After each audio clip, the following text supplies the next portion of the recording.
Hi, thank you so much for coming back into my kitchen. It is so good to see you here.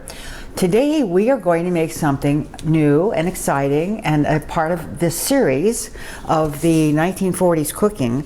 This is the book that I'll be taking a lot of these recipes out of, and this is the recipe today is coming out of this book, and it is a orange tea muffin, and it comes from page 156 of this book.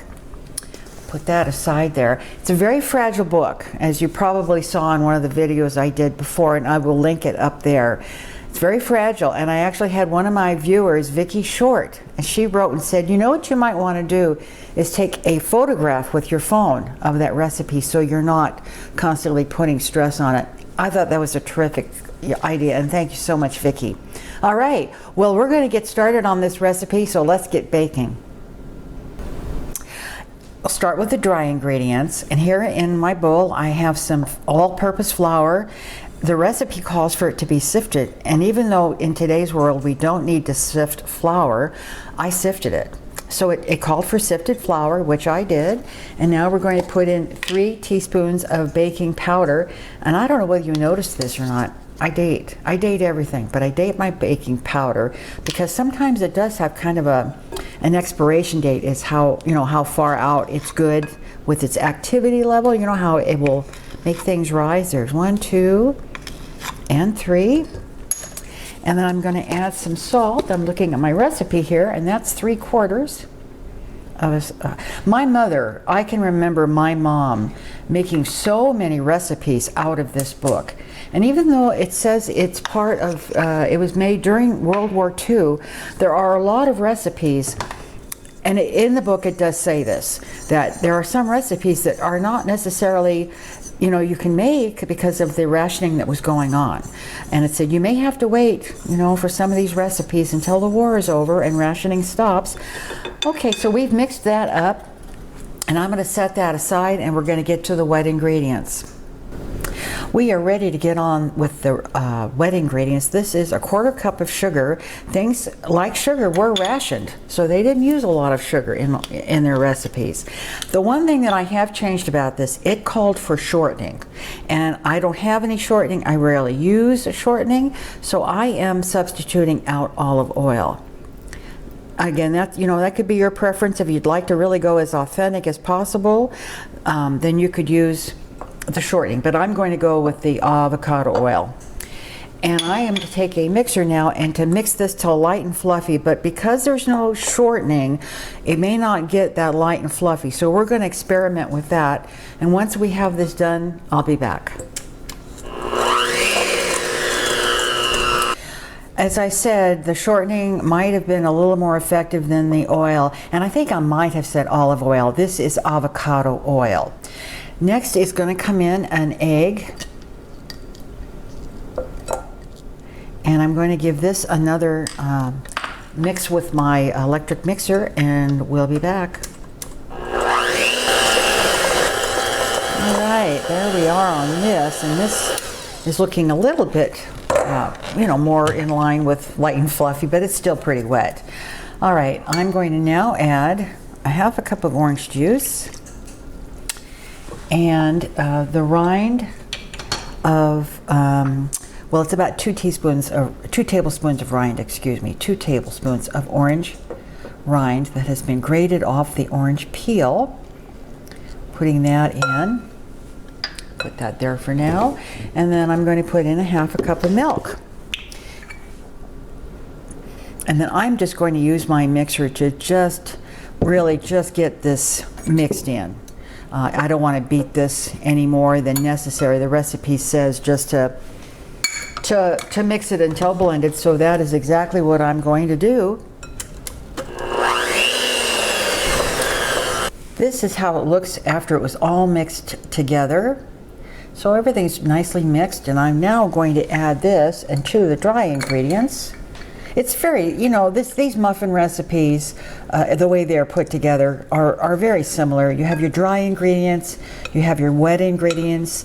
If you have nuts or, you know, fruit or anything like that, you would add those at the same time you're adding basically your wet ingredients. Then of course the other secret to making a quick bread or a muffin is to not overbeat it. You want to mix this until all of that flour is combined, and that's just about it. Just because you'll have a nice light muffin if you do it this way.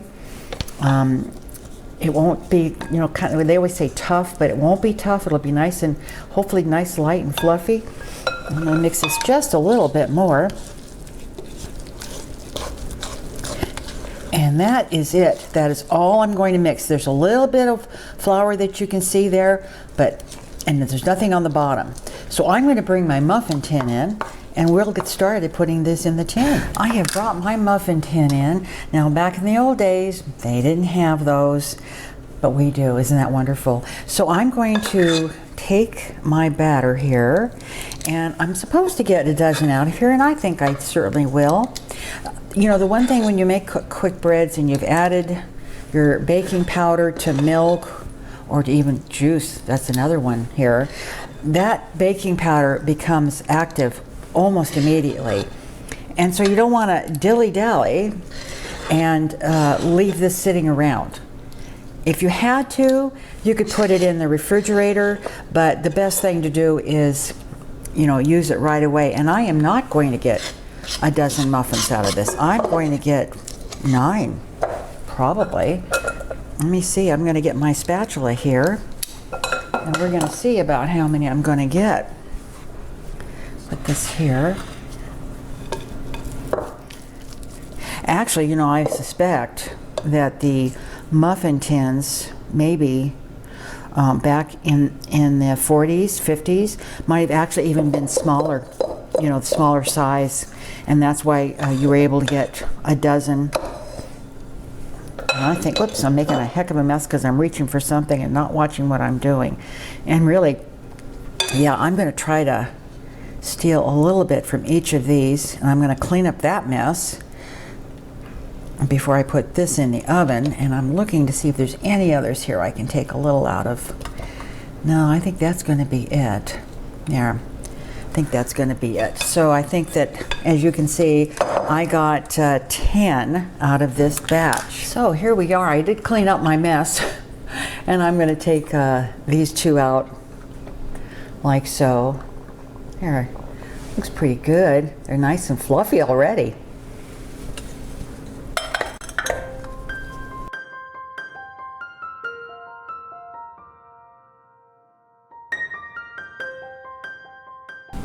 Well, look who dropped in for tasting time. Who? You. Oh. This is kind of exciting. It's new. It's a different recipe. It's food. And it's food. And yeah, it just smells very nice. It's a very nice smell, pleasant, orangey kind of smell. Orangey, but that fresh baked muffin too. Definitely. Yeah. All right, well, let's break into that and see how it tastes. Oh, nice. It Yeah, looks show that. nice and fluffy. Oh, it does look wonderful, doesn't it? I'll give you the small half. Thank you. Appreciate that. It looks here wonderful. goes. Here goes.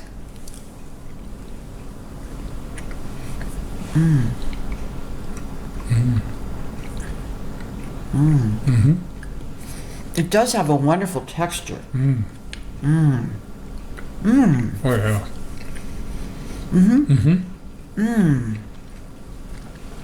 You get the orange, but it's subtle. And delicious. Well, it's a tea cake. A tea cake. Yes, oh, for your excuse cheese. me. But you know, really, Well, I have to hold my finger like this. I have to say, I've never made a muffin like this before. No. It is But I so like it. delicious. It is so tender.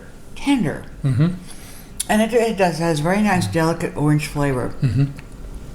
So do I have to use my pinky when I drink the tea with it? The tea. Well, I really am glad I made this. Yeah. This is a wonderful starter recipe in my mom's book. And it's so light you can eat a dozen at a time. Oh, it is really good. I like it. The texture is absolutely. I'm sorry. It's really good. Okay. It's a winner. We're still eating. It's a winner. It is. It really is. Excellent. Okay. I'm sorry. I didn't mean to spend all that time chewing. Okay. I'll tell you what I'm going to do. At the end of this video, don't go away at the end of this video. And as I said, I took a camera picture of that recipe. And I'm going to post it at the very end of this video so you can like take a screen print, or you can sit there and write it down, because that book is so fragile. I don't want to open it and have to do this and all that good stuff. So I will do it that way. And if I have a lot of complaints, then I guess I'll have to type the recipe out, but gotta. Don't complain. All right, everybody. Thanks a lot for watching. I'm so glad you are here. Are you glad they're here? I'm chuffed. Is chuffed the good one? Yeah, I think so. Okay. Yeah. All right, everybody. Take care. Thanks a lot for watching, and we will see you again real soon. Bye-bye. Bye.